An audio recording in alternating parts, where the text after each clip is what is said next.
el que piensa estar firme, que se mantenga sirviendo al Señor. Este es el cuarto de una serie de temas titulada El que piensa estar firme, mire que no caiga, y que ha tenido como fundamento 1 Corintios, el capítulo 10. Para esta ocasión he seleccionado una serie de versículos en la palabra de Dios que espero puedan ayudarnos a realizar con gozo, con alegría, con compromiso este trabajo especial que Dios nos pide que realicemos.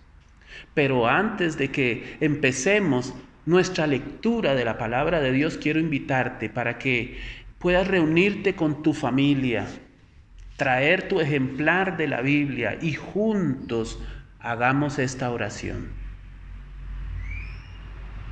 Padre que estás en el cielo, te alabamos, te exaltamos, te adoramos, te reconocemos en esta oportunidad como el único y sabio Dios, el que nos ama, el que dio su vida por nosotros, por lo cual estamos infinitamente agradecidos y te suplicamos que puedas concedernos en este momento el maravilloso y precioso don de tu Espíritu Santo, para que podamos comprender correctamente el mensaje de tu palabra para nuestros días, para tu iglesia hoy. Que tu Santo Espíritu sea nuestro Maestro y pueda glorificarse en medio de tu pueblo. En el nombre precioso de Jesús, amén y amén. Muy bien. Entonces, lo primero que debemos tener claro para hablar del servicio es que Dios tiene una misión para la iglesia. Sí, existimos con un propósito. Y el Señor Jesús, antes de retirarse, una vez concluido su ministerio terrenal, una vez concluida esa parte del plan de salvación entre nosotros, nos dejó clara a la iglesia qué es lo que debemos hacer.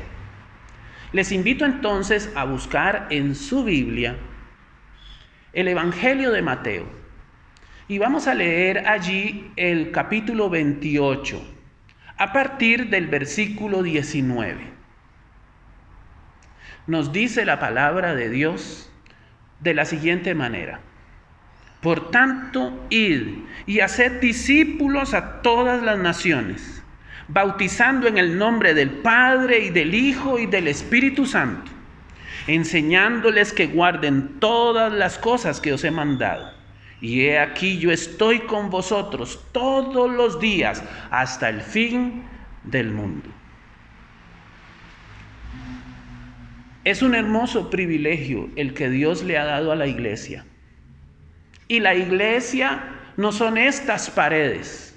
La iglesia no son las bancas. La iglesia ni siquiera es la organización. La iglesia somos tú y yo. Y es nuestro privilegio como iglesia, como organismo vivo, ir por el mundo compartiendo las buenas nuevas de la salvación a través de Jesucristo. Estas son las buenas noticias. La iglesia es portadora de buenas noticias. Que el ser humano se encontraba excluido de la gloria de Dios, pero ahora, a través de la obra maravillosa de Cristo, tenemos la posibilidad de ser redimidos, de ser salvos. No debemos temer entonces. No vamos a ir por el mundo pidiendo limosna. No, esa no es la tarea de la iglesia.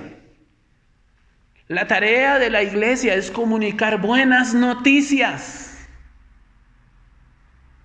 ¿Pueden ustedes imaginarse llegar a ese pabellón de la muerte donde se encuentra aquel individuo condenado a la silla eléctrica con un documento en el que se le comunica que ha sido absuelto?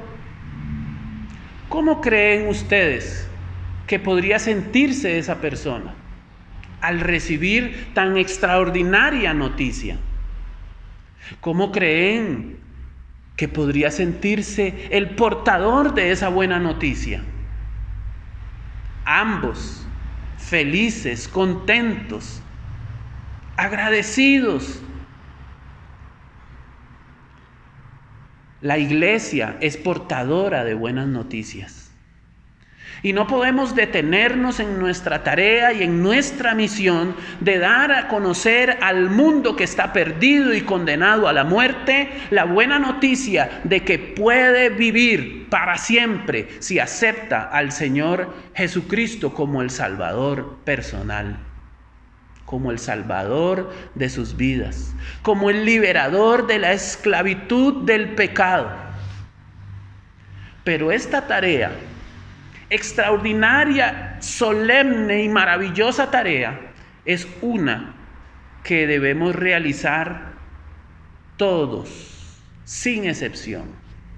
Entonces el Señor nos ha concedido dones. En el libro de Efesios, el capítulo 4, a partir del versículo 11, el apóstol Pablo, inspirado por el Espíritu Santo, escribió las siguientes palabras reveladoras.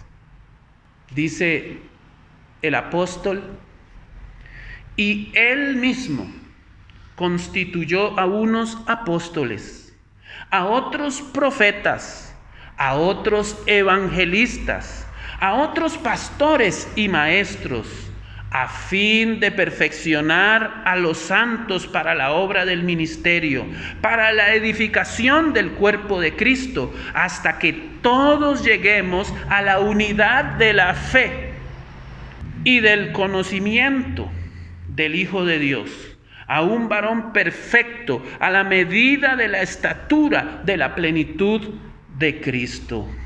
Todos tenemos dones en la iglesia. El mismo apóstol Pablo compara la iglesia con un cuerpo, y es del conocimiento de todos que nuestro cuerpo tiene muchas partes y ninguna de sus partes es despreciable. Todas son útiles, todas tienen una función. Y en la iglesia, de igual manera, cada uno de los miembros de este cuerpo llamado iglesia tiene una función y ninguno es despreciable. Sí, estimado amigo y amiga, tú en la iglesia tienes una función que realizar. Y esa función es importante. Esa función es valiosa. ¿Has descubierto cuál es esa función? ¿Tienes clara cuál es tu misión en la iglesia? ¿O te da miedo?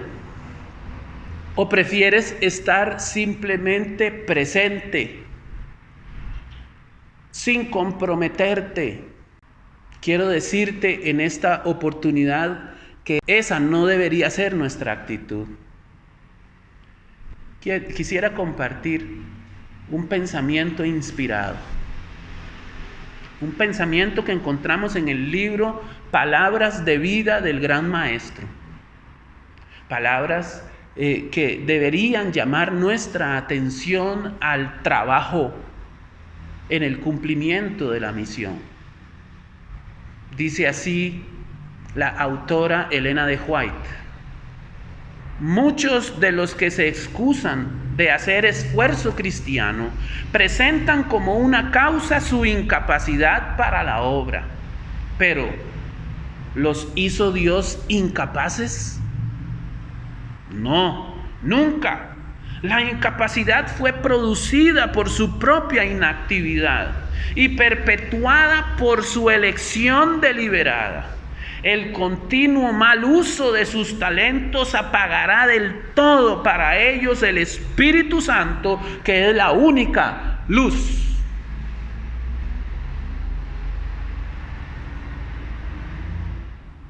No hay excusa. Nadie puede alegar incapacidad. Si usted reclama incapacidad para realizar la misión, usted en realidad lo que está haciendo es desconociendo el poder del Espíritu Santo en su vida, que nos ha sido dado como un ayudador para que podamos hacer las cosas que Dios quiere. Y esa inactividad en la que muchos de nosotros nos encontramos es la que nos ha hecho creer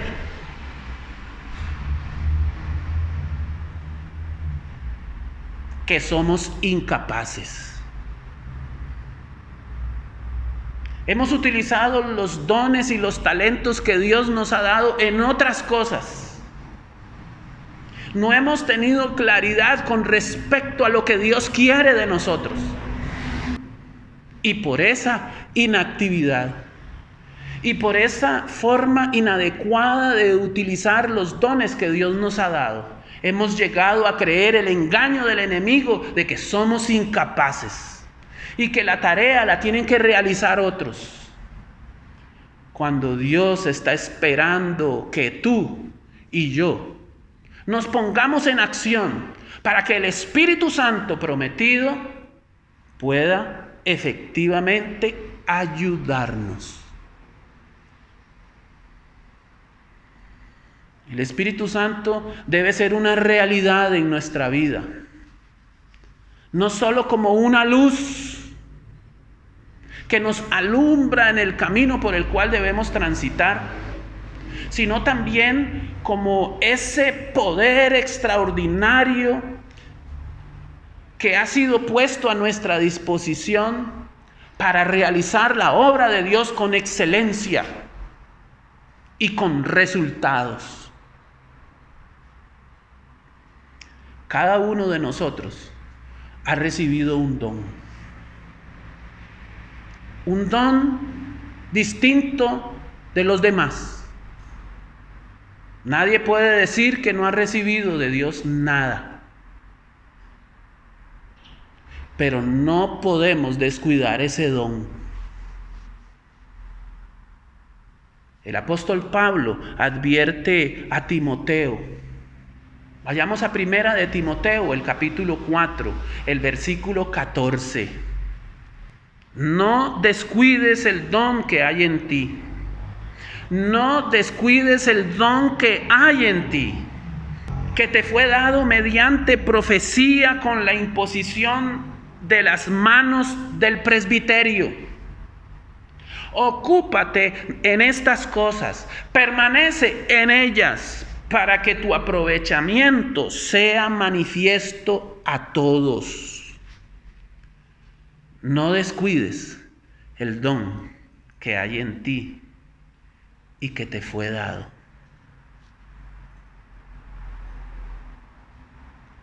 Dios te ha dado un don. Un don es un regalo.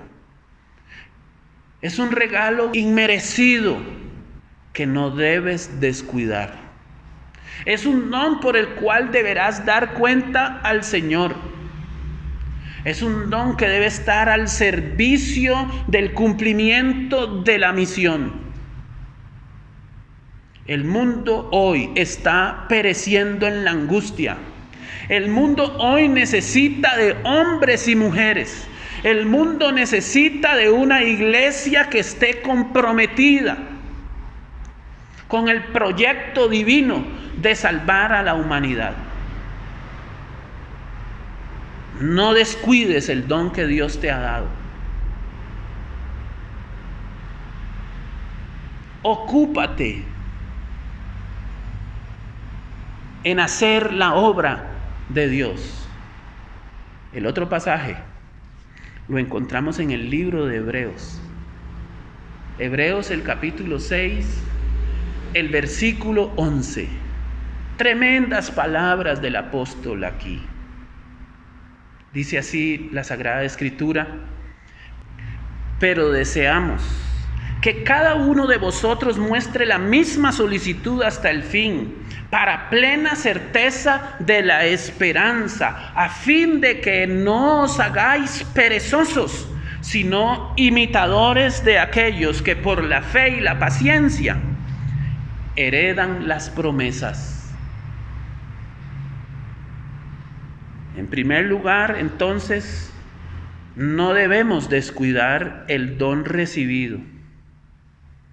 Y en segundo lugar, no debemos darnos el lujo de ser perezosos. Debemos examinarnos a nosotros mismos, como hemos dicho una de estas noches. ¿Por qué de pronto no estamos comprometidos con el trabajo que Dios quiere que hagamos? Buscad primeramente el reino de Dios.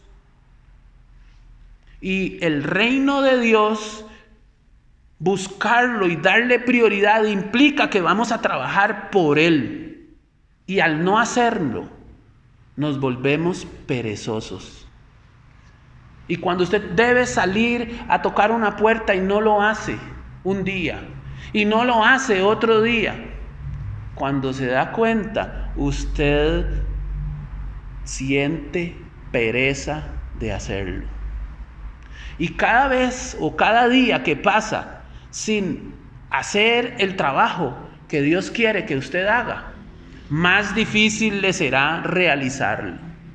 Y más pereza sentirá. No hay otra palabra para expresarlo. Pereza. En el libro de Romanos, el capítulo 12, versículo 11, dice así el Señor: en lo que requiere diligencia, no perezosos, fervientes en espíritu, sirviendo al Señor. Eso es lo que Dios espera de nosotros: diligencia, fervor en el servicio. Él no espera que usted y yo seamos perezosos de ninguna manera. Otro problema que podríamos encontrar en el cumplimiento de la misión y que podría dar al traste con nuestro trabajo en favor del Señor es el orgullo espiritual. El orgullo es uno de los problemas de la iglesia en Laodicea. Soy rico, me he enriquecido y de ninguna cosa tengo necesidad. ¿Quién no se ha sentido feliz y por qué no orgulloso de ser adventista del séptimo día?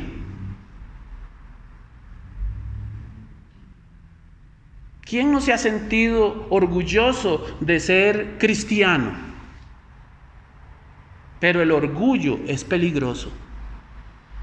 Si Dios te ha concedido un don y puedes reconocer ese don, y la iglesia te ha reconocido ese don, precisamente debes ser humilde y mantener la calma. Que los elogios, que el reconocimiento no se nos suba a la cabeza, para que como Jesús podamos ser personas humildes. La palabra de Dios en el Evangelio de Lucas, el capítulo 18, y a partir del versículo 10, tiene un relato que llama nuestra atención hacia la humildad. Dice así el Evangelio: 2 hombres subieron al templo a orar. Uno era fariseo y el otro publicano. El fariseo, puesto en pie, oraba consigo mismo de esta manera: Dios, te doy gracias porque no soy como los otros hombres, ladrones, injustos, adúlteros, ni aun como este publicano. Ayuno 2 veces a la semana. Doy diezmos de todo lo que gano. Mas el publicano, estando lejos, no quería ni aún alzar los ojos al cielo, sino que se golpeaba el pecho diciendo: Dios, sé propicio a mí, pecador. Os digo que éste descendió a su casa justificado antes que el otro, porque cualquiera que se enaltece será humillado, y el que se humilla será enaltecido. En la iglesia todos somos importantes, sin excepción. Como en el cuerpo, sus partes, todas son importantes. En la iglesia todos somos importantes. No hay excepción. El que predica es tan importante como aquel diácono que llega puntualmente cada día a abrir el templo. Tan importante es el que predica, el que preside, el que enseña en la iglesia, como aquella dama o grupo de damas que a la semana se organiza para llegar al templo, a limpiarlo, a asearlo. Todos somos importantes. El que da estudios bíblicos, el que hace contactos misioneros, el evangelista que predica públicamente, todos somos importantes. Pero el hecho de que hagamos algo en la iglesia para el Señor y el cumplimiento de su misión no debería exaltarnos y llenarnos de orgullo. Acuérdense de la frase de esta semana: el que piensa estar firme, mucho cuidado con el orgullo, mucho cuidado. Humildes, siempre humildes, como el Señor Jesús nos enseñó: el que quiera entre vosotros ser el primero, que sea el servidor de todos. El otro aspecto importante es el que tiene que ver con el servicio al Dios verdadero. A veces estamos muy ocupados. Nuestras prioridades se desorganizan y estamos ocupados en muchas cosas, menos en servir al Dios verdadero. ¿Qué sentido tiene la vida sin Dios? ¿Qué sentido tiene la vida sin la esperanza de la vida eterna? ¿Qué sentido tiene nuestra existencia si Dios no estuviera en nuestro corazón? ¿Qué sentido tendría nuestra vida si no pudiéramos servirle a nuestro Dios? Debemos tomar decisiones con respecto a esto. Si no queremos morir en el desierto antes de la segunda venida de Cristo, si no queremos quedar excluidos del reino ahora que estamos en la frontera, necesitamos elegir bien. Y en esta línea de pensamiento, Josué un día desafió al pueblo de Dios. Josué capítulo 24, verso 15. Y le dijo: y si mal os parece servir a Jehová, escogeos hoy a quién servir. Si a los dioses a quienes sirvieron vuestros padres cuando estuvieron al otro lado del río, o a los dioses de los amorreos, en cuya tierra habitáis. Pero yo y mi casa serviremos a Jehová. ¿A quién serviremos? ¿Cómo están organizadas nuestras prioridades? ¿Quién ocupa el primer lugar?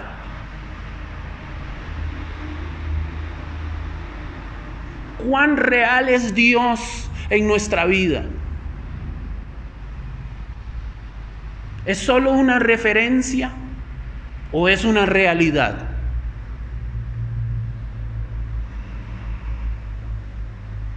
¿Es una historia que me contaron y que creí o es una realidad?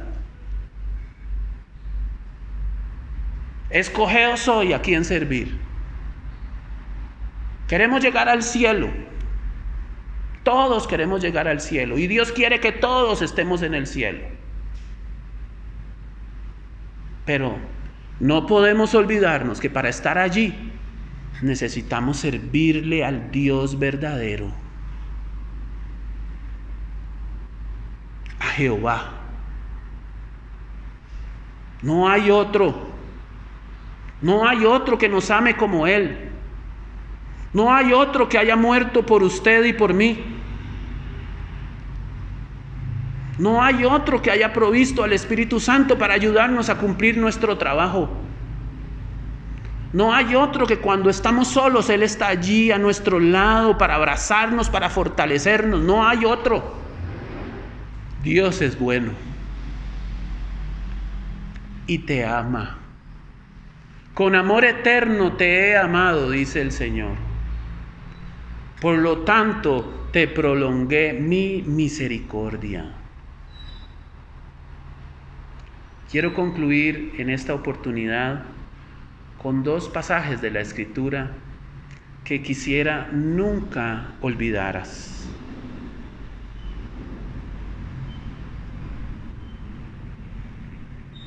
El primero está en 1 Corintios, capítulo 15. El versículo 58. Así que, hermanos míos, amados, estad firmes y constantes, creciendo en la obra del Señor siempre, sabiendo que nuestro trabajo en el Señor no es en vano. Nuestro trabajo en el Señor no es en vano. No sé lo que tú haces en la iglesia. No sé siquiera si estás haciendo algo, pero lo que estés haciendo es importante para Dios, es valioso para Dios, es significativo para el cumplimiento de la misión. Por eso tenemos que hacerlo disciplinadamente. Por eso dice, firmes y constantes. Debemos ir creciendo. Al principio hacemos cosas pequeñas, consideradas por algunos irrelevantes, pero conforme nos vamos desarrollando, vamos creciendo y vamos asumiendo nuevas responsabilidades. Y al final tenemos esta seguridad de que nuestro trabajo en el Señor no es en vano. Y el último pasaje está en Mateo capítulo 25, versículo 21. Si cumplimos nuestro trabajo, si lo hacemos fielmente, el Señor dice, bien, buen siervo y fiel, sobre poco has sido fiel, sobre mucho te pondré. Entra en el gozo de tu Señor. Entra en el gozo de tu Señor. Porque nuestro trabajo para el Señor no es en vano. Y el fruto de nuestro trabajo es este: entra en el gozo de tu Señor. No solo tú, sino todas aquellas personas por quienes oraste. No solo tú, sino todas aquellas personas a quien le diste un tratado, una revista. No solo tú, sino también todas aquellas personas con quienes compartiste un estudio de la Biblia. Entra en el gozo de tu Señor. Dios quiere que todos entremos en su gozo, pero no podemos confiarnos. El que piensa estar firme es el confiado. Pero nosotros no somos de ese grupo. Nosotros somos de los que constantemente estamos trabajando para servir al Señor y asegurarnos de esa manera entrar en el gozo de nuestro Señor. Y esta noche Debemos hacer un pacto con Dios. Y en ese pacto decirle: Señor, yo quiero trabajar para ti. Yo quiero hacer las cosas que tú me pides que haga en favor de tu reino, en favor de la proclamación del Evangelio, de las buenas noticias, porque estábamos perdidos sin esperanza, mas ahora, a través de Cristo nuestro Señor, tenemos esperanza y tenemos una segunda oportunidad.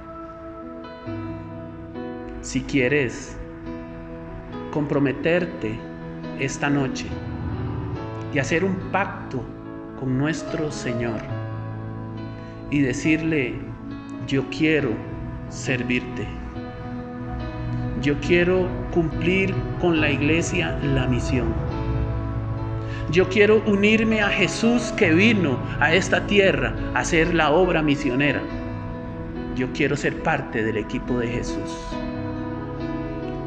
Entonces únete conmigo en esta oración. Padre que estás en el cielo, alabado y glorificado sea tu nombre. Eres bueno, Señor, y nos das la oportunidad de unirnos a tu equipo para salvar muchas almas. Abrimos nuestro corazón en este momento para que tu Santo Espíritu entre y tome posesión de nuestra mente y cada rincón de nuestro cuerpo, para que todo integralmente esté consagrado y dedicado al trabajo en tu causa. Te suplicamos que nos ayudes. Te suplicamos que nos permitas un día no muy lejano, ojalá fuera hoy, que al verte venir en gloria, rodeado de tus ángeles gloriosos, podamos estar contigo, extender nuestras manos, recibirte con alegría, y no solo nosotros, sino todas aquellas personas por quienes trabajamos. Gracias, Señor, por este privilegio y honor de servirte. Utilízanos con el poder de tu fuerza y concédenos la victoria. En Cristo Jesús. Amén y amén. Que el Señor te bendiga. Nos vemos mañana en este mismo lugar para seguir aprendiendo cosas maravillosas que están escritas en la Biblia para ti y para mí. Buenas noches.